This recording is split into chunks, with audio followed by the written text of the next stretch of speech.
जय जोहार संगवारी हो यूट्यूब चैनल छत्तीसगढ़ उत्सव ला लाइक करो, सब्सक्राइब करो, शेयर करो और बेल आइकन के बटन दबाए झन भूलो। धन्यवाद। जय जोहार, जय भारत, जय छत्तीसगढ़।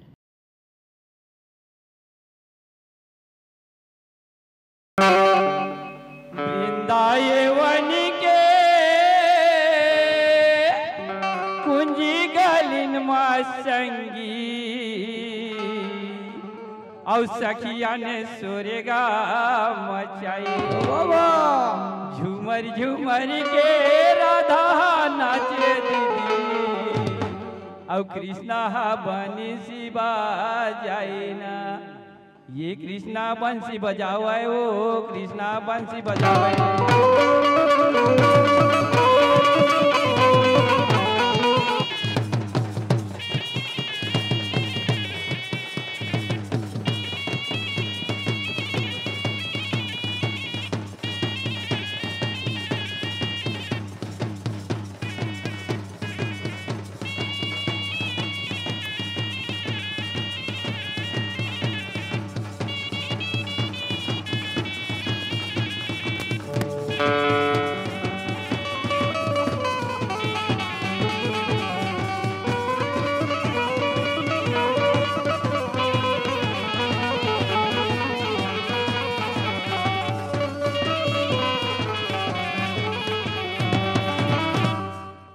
मथुरा में कन्हैया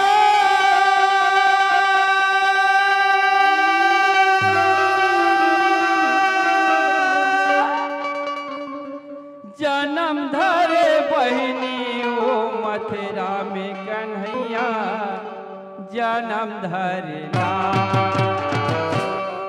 कावर जन्म धरी बहनी हो जाना तो और पापी मल्ला मारे खाती और धर्मी लाओ बारे खाती। पापी मल्ला मारे खाती और धर्मी लाओ बारे खाती। मथुरा में कन्हैया जन्म धरना।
दिखाई दे रहे हो मेरे भांजे।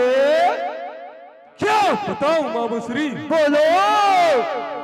जिस समय रास यज्ञ हो उसी समय पंचाली द्रौपदी के द्वारा जल को थल, थल को जल, और अंधे का बेटा अंधा का भरी सभा में मेरा घोर अपमान किया। यही अपमान मेरे हृदय में हमेशा लगा रहता है। ना भांजे ना, भांजे श्री दुर्योधन इस छोटे से बात के लिए इतना फिक्र ना करो मेरे भांजे ना। उस पांचों भाई पांडवों को बुलवाइए और चौसर का खेल करवाइए मेरे भांजे। फिर देखना मेरे भांजे। बोलो, यदि आप मेरा इस तरह सहायता ही करना चाहते हो तो मैं अभी द्वारपाल को भेजकर पांचों भाई पांडवों को सभा में सादर आमंत्रित करता हूँ। जरूर बोलो मेरे भांजे, जरूर। ध्यान रहे मामा श्री, जुए की हर दांव पर जीत हमारी होनी चाहिए। जरूर मेरे भांजे, जरूर।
पांचों भाई पांडवों को सभा में सादर आमंत्रित करो। जी महाराज। जल्दी जाओ।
चिरंजीव रहो।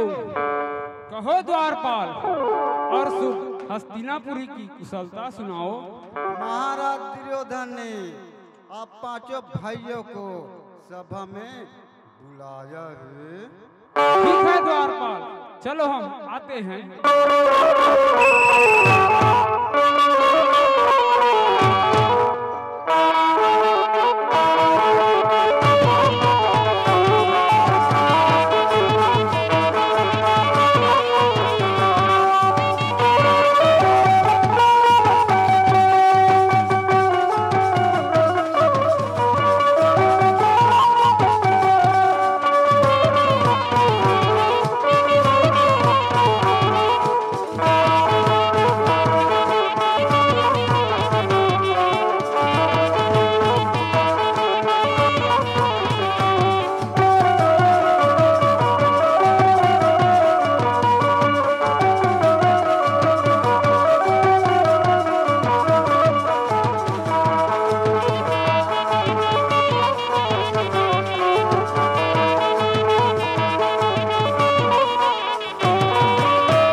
मेरा प्रणाम।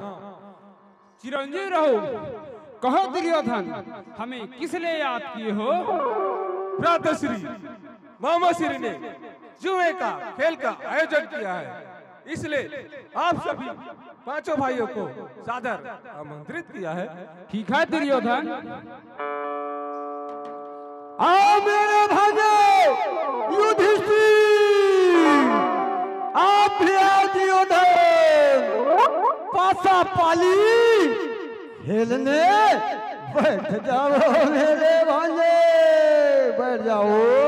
ठीक है मामा श्री, ठीक है। भांजे श्री युधिष्ठिर, पासा पाली खेलने बैठ गए हो मेरे भांजे। पहली दाम क्या लगा रहे हो मेरे भांजे? मामा श्री, बोलो। मैं जुए की पहली दाव में राजपाट को लगा रहा हूँ मामा श्री। राजपाट को लगा रहे हो मेरे भांजे? हाँ मामा श्री, हाँ। ठीक है मेरे भांजे, ठीक है। भांजे श्री, अब पासा में क्या मांगू मेरे भांजे? पासा में मामा श्री बोलो। 6 4 10 मांगे मामा श्री, 6 4 10। 6 4 10 मांगू मेरे भांजे? हाँ मामा श्री, हाँ। चलो ठीक है मेरे भांजे, ठीक है। भांजे श्री दुर्योधन, हाँ मामाश्री, पहली दाव में क्या लगा रहे हो मेरे भांजे? मामाश्री, बोलो। मैं जुए की पहली दांव पर अपने गले का हार दांव पर लगा रहा हूँ मामाश्री। गले का हाथ लगा रहे हो मेरे भांजे? हाँ मामाश्री। चलो ठीक है मेरे भांजे, ठीक है। और भांजे श्री, पासा पाली में क्या मांगू मेरे भांजे? मामाश्री, बोलो। पासा में पै 12 मांगिए मामाश्री, पै 12। पै 12 मांगू मेरे भांजे, पै 12। भांजे युधिष्ठिर की तरफ से 6 4 10 और भांजे दुर्योधन की तरफ से पै 12 मेरे पास। वाह, 1 2 और 3 4 और 5 और 6 1 और 2 3 और 4 और 5 और 6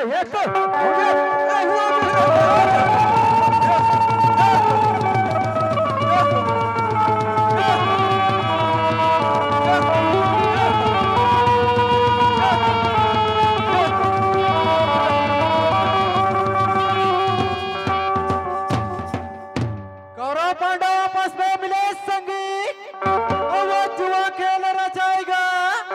पासा पलट के मामा सौखनी के संगी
भांजे श्री युधिष्ठिर। मामा श्री कहो। भांजे श्री दूसरी पाली में क्या लगा रहे हो मेरे भांजे? मामा श्री मैं जुए की दूसरी दाव में पांचों भाइयों को लगा रहा हूँ मामा श्री। पांचों भाइयों को लगा रहे हैं मेरे भांजे? हाँ मामा श्री हाँ। चलो ठीक है मेरे भांजे, ठीक है। भांजे श्री पैसा पाली क्या मांगू मेरे भांजे? मामा श्री 4 और 2 6 मांगिए मामा श्री। 4 और 2 6। 4 और 2 6 मांगू मेरे भांजे? हाँ मामा श्री हाँ। चलो ठीक है मेरे भांजे, ठीक है। भांजे दुर्योधन। हाँ मामा श्री। भांजे श्री दूसरी पाली में क्या लगा रहे हो मेरे भांजे? मामा श्री मैं जुए की दूसरी पाली में अपने छोटे अनुज दुशासन को दांव पर लगा रहा हूँ। दुशासन को लगा रहे हो मेरे भांजे? हाँ मामा श्री। चलो ठीक है मेरे भांजे, ठीक है। और भांजे श्री पासा पाली क्या मांगू मेरे भांजे? पासा में मामा श्री। बोलो। 3 और 2 5 मांगिए मामा श्री। 3 और 2 5 मांगू मेरे भांजे। भांजे युधिष्ठिर की तरफ से 4 और 2 6 और भांजे दुर्योधन की तरफ से 3 2 5। चलो मेरे भांजे, लो मेरे भांजे, लो। 1 और ये 2 और ये 3 1 और ये 2 3 और 2 5 हुआ मेरे।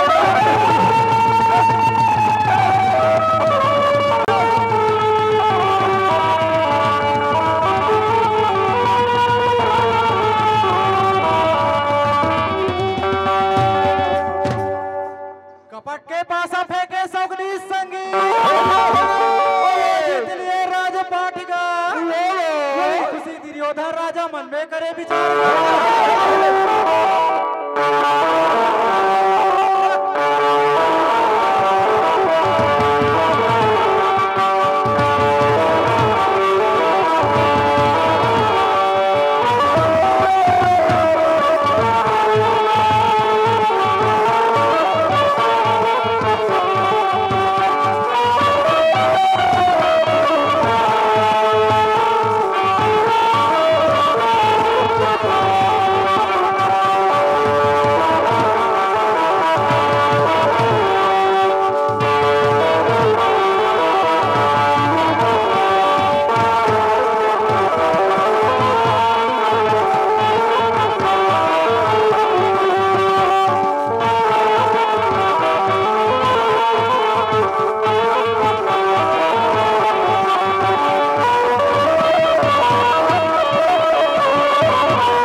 पाली में क्या मामा श्री बोलो। तीसरी पाली में लगाने के लिए मेरे पास कुछ शेष नहीं बचा है मामा श्री। भांजे श्री आपके पास बहुत कीमती चीज बाकी है मेरे भांजे, बाकी है। मामा श्री बोलो।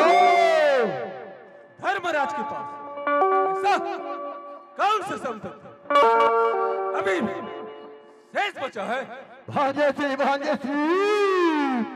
आप बहुत जल्दी भूल जाते हो मेरे भांजे।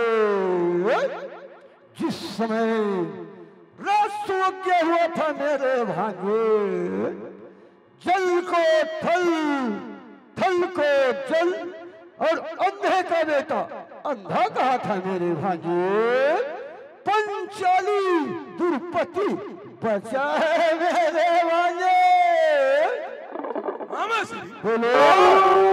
नेक काम देरी के जल्दी पंचाली को दांव पर लगवाइए। जरूर मेरे भांजे जरूर। भांजे श्री युधिष्ठिर। हो सकता है मेरे भांजे राज पाठ इन पांचों भाइयों को छुटकारा मिल जाएंगे मेरे भांजे। पंचाली दुर्पति को बेझिझक दांव पर लगा दो मेरे भांजे। ठीक है मामा श्री, आपके कहने पर पंचाली द्रौपदी को दांव पर लगा दिया। ठीक है मेरे भांजे ठीक है। और भांजे श्री पासा में क्या मांगू मेरे भांजे? पासा में मामा श्री 6 और 2 8 मांगिए मामा श्री। 6 और 2 8। 6 और 2 8 मांगू मेरे भांजे श्री। हाँ मामा श्री। चलो ठीक है मेरे भांजे ठीक है। भांजे श्री दुर्योधन। मामा श्री भांजे श्री पासा में क्या लगा रहे हैं मेरे भांजे? मामा श्री बोलो। यदि धर्मराज पंचाली द्रौपदी को दांव पर लगाता है तो मैं अपने पूरे हस्तिनापुर राज्य साम्राज्य दांव पर लगा रहा हूं। चलो ठीक है मेरे भांजे श्री ठीक है। भांजे श्री अब पासा में क्या मांगू मेरे भांजे? सब है मामा श्री। बोलो। कच्चे 12 मांगिए मामा श्री। कच्चे 12। कच्चे 12 मांगू मेरे भांजे श्री। कच्चे 12। भांजे युधिष्ठिर की तरफ से दे दो 8। चलो मेरे भांजे चलो चलो ठीक है मेरे भांजे। 1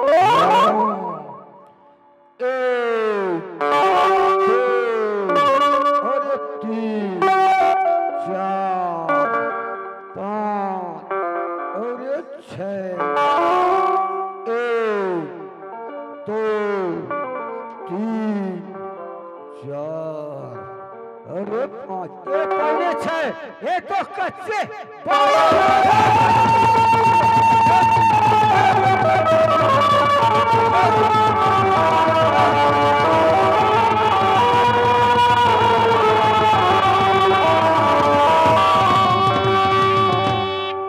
तीसरी पाली में दुर्पति ने जीते संगी। अब वो कौरे में खुशी छाए हो। अतना बात ना दुर्योधन सुने चाचा विदुर कर तुरंत जाए हो।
श्री को मेरा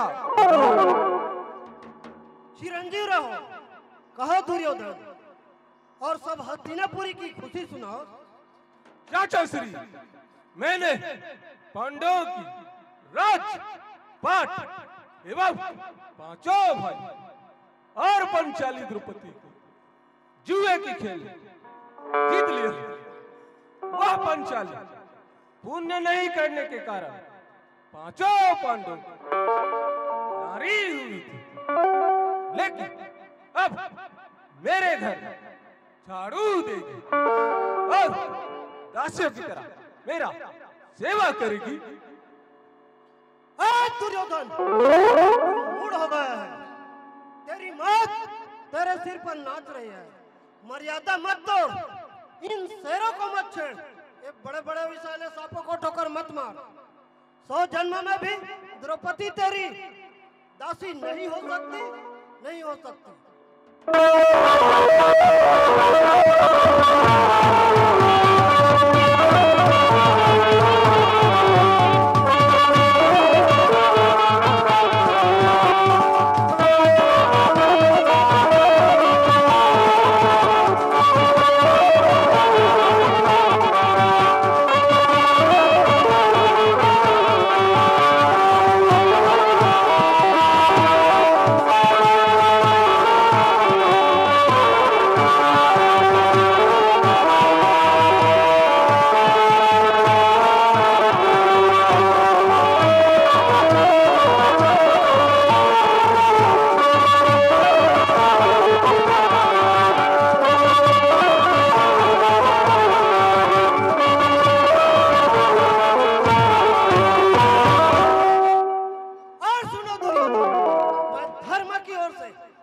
परमात्मा की शपथ खाकर भरी सभा में तुझसे कहता हूँ कि युधिष्ठिर द्रौपदी को हारने के पहले अपने सभी भाई एवं राजपाट को हार गए थे, इसलिए उनका कोई अधिकार नहीं था कि वे द्रौपदी को दांव पर लगाए। लेकिन क्या करे, शकुनी मामा के बहकाने से पंचाली द्रौपदी को दांव पर रखा गया। इसी कारण मैं कहता हूँ कि कौरव वंश का नाश होना अब नजदीक आ गया।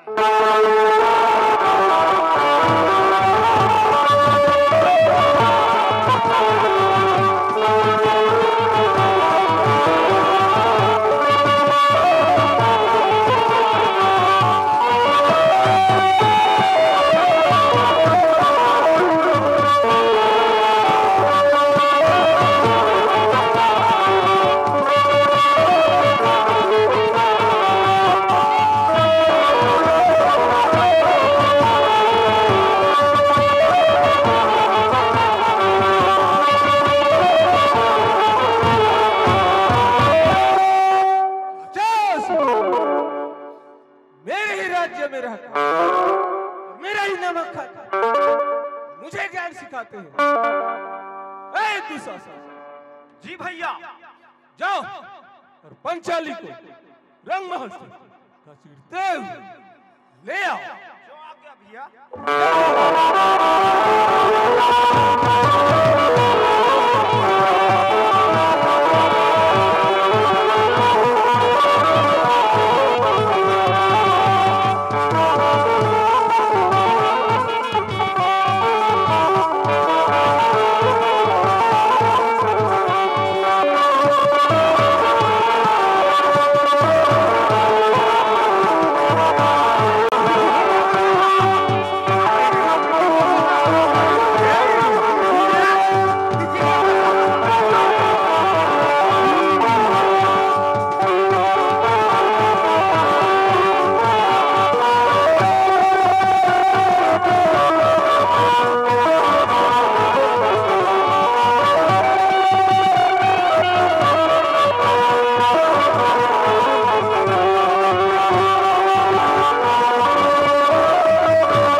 पंचाली, आओ, हम तुम्हें जुए में जीत लिए हैं।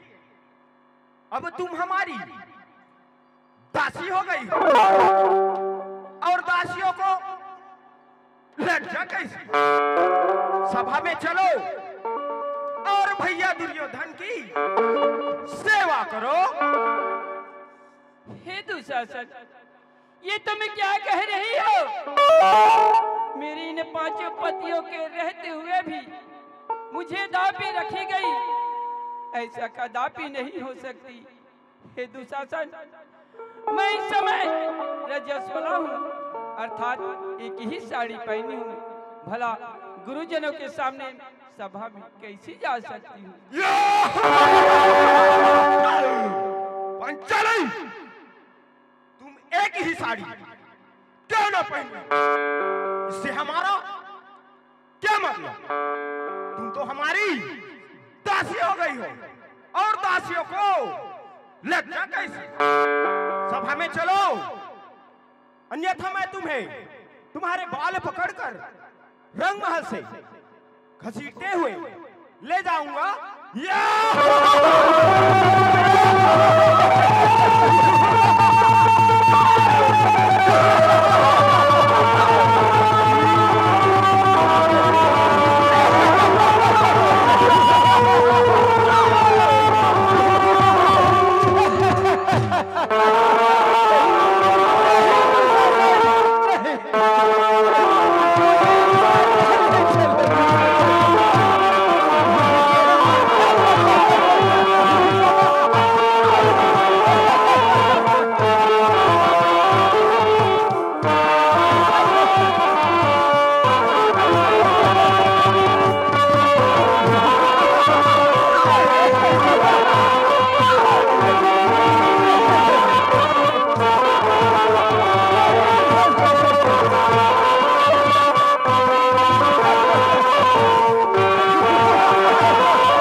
पंचाली द्रौपदी को रंग महल से घसीटते हुए ले आया।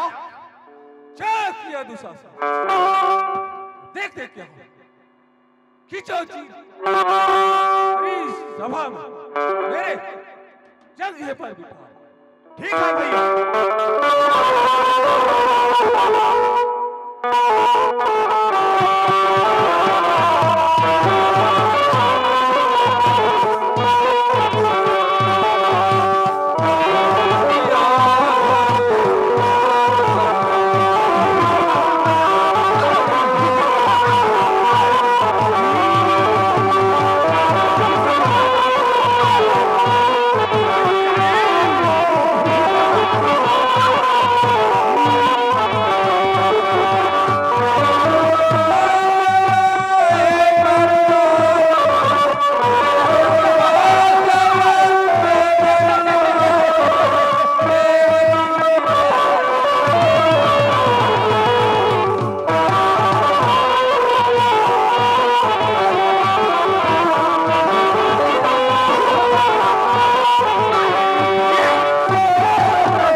इस भाई सभा में आके मेरी लाज ले बचाने का नहीं मेरे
बड़े सुरवीरों के रहते हुए भी मेरी ये दुर्दशा हो रही है कन्हैया। धिक्कार है वो गांडू धनुषधारी अर्जुन को।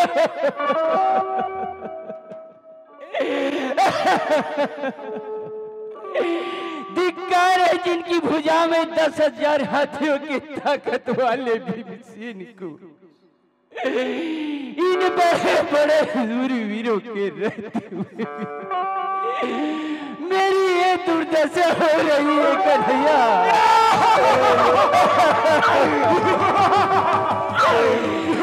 मेरी सभा में ये दुखिया के लाज ल बचा ले भैया।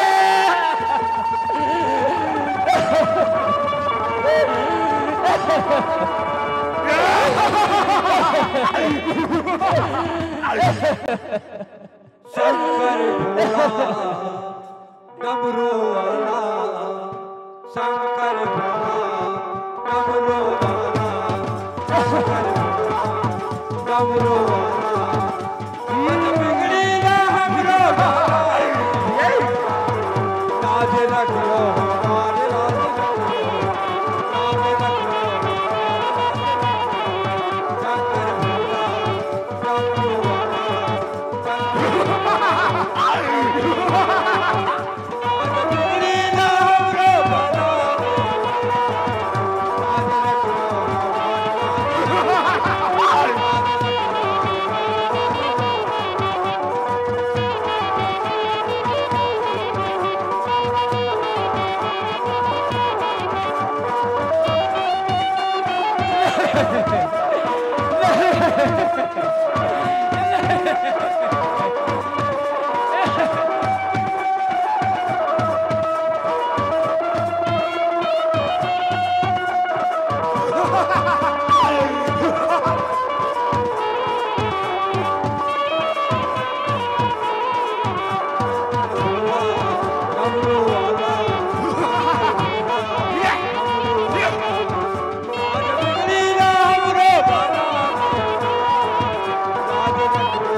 लकड़ी जल को ला भाई,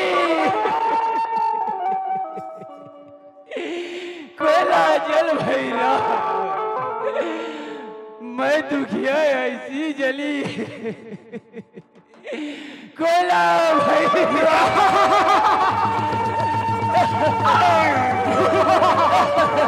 चलो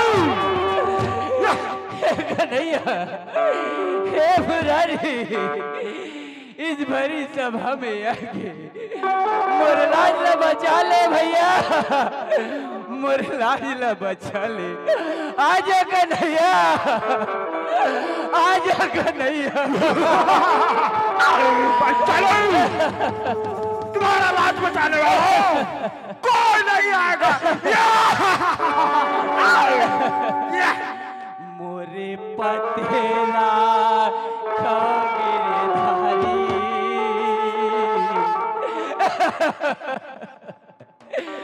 मोरे पतेला खो बनवारी।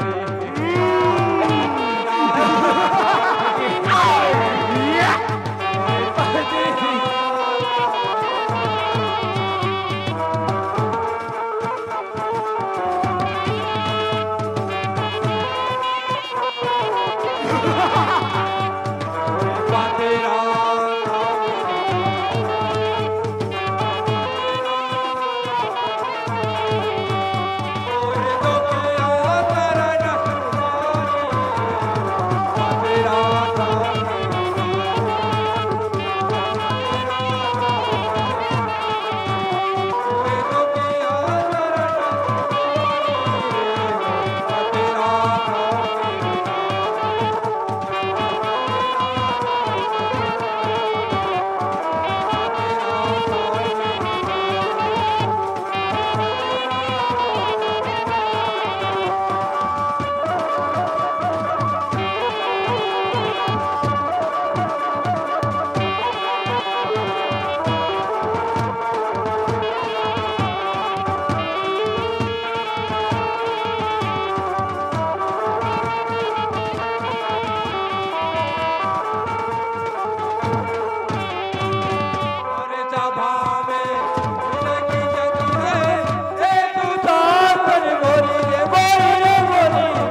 हमारे बीच नारी है, नारी है कि साड़ी, साड़ी है कि नारी है, नारी है कि साड़ी।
जन्मिनी राम कन्हैया और सीता दुर्पति मैया पावन धाम है और झांकुरी और झांकुगा मन मंदिर माँ भगवान है और झांकुगा मन मंदिर माँ भगवान है। चलो खुशी मनाबो ना, चलो खुशी मनाबो ना, भगवान लिए अवतार संगी खुशी मनाबो ना,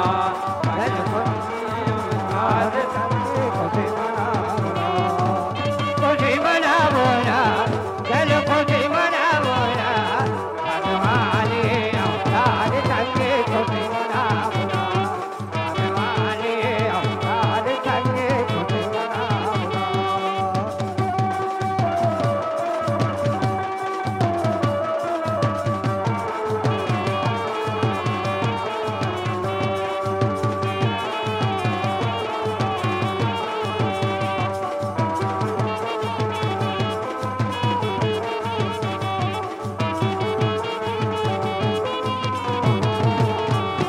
राजा ये नले वसुदेवा रहे संगी, हरे हरे और देवी हा पुतली के जा ओकरे ये पेटे के कुंवर कन्हैया संगी और भादोगा महीना के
तिला सुमराव दीदी हरे हरे अब वंजनी के सुमराव हनुमान बाबा कई कई के सुमराव मैं हाँ भरत ला कहो भैया हरे हरे कौशल्या के लक्ष्मण राम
महिमा संगीत और नहीं कर सकिस कोनो बखानेगा नाच कूद के जेला चरे से कृष्ण चंद्र भगवान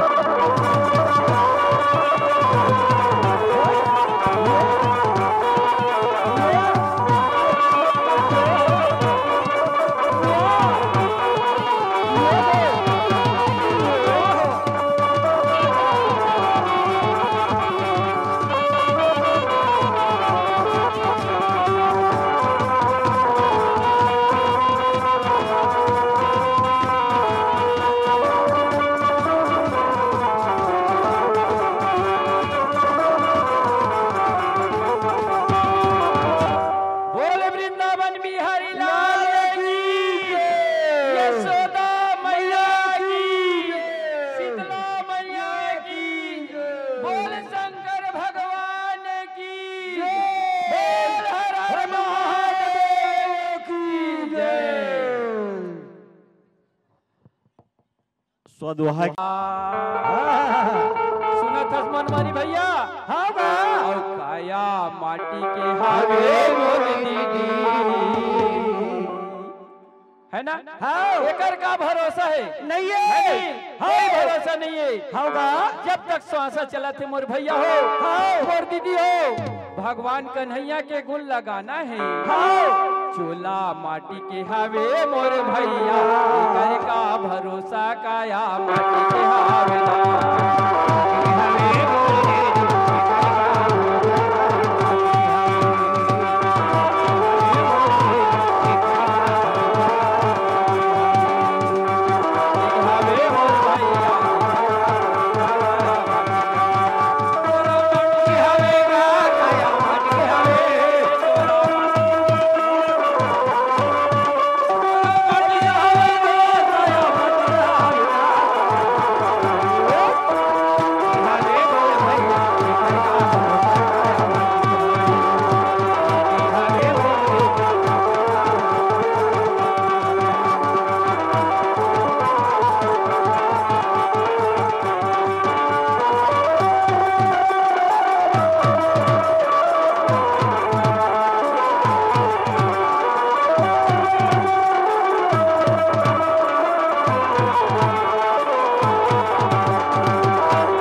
बल भैया बाली जैसे वीर चलेंगे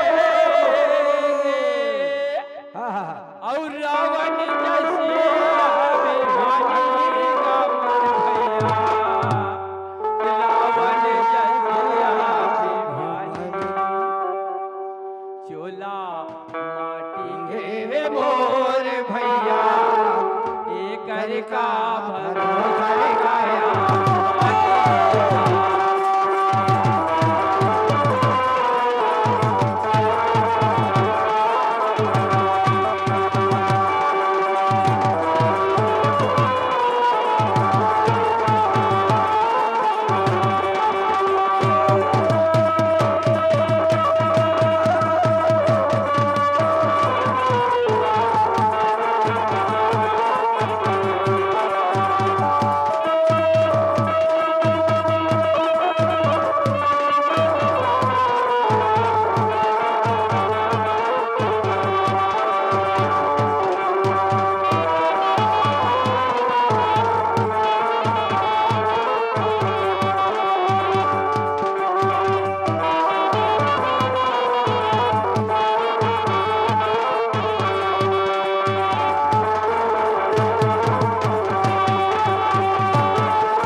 निकले आयोजन के करैया हमर भैया मन संगी चमके जा रहे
पारे लगी का देखो चल होली पार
जय।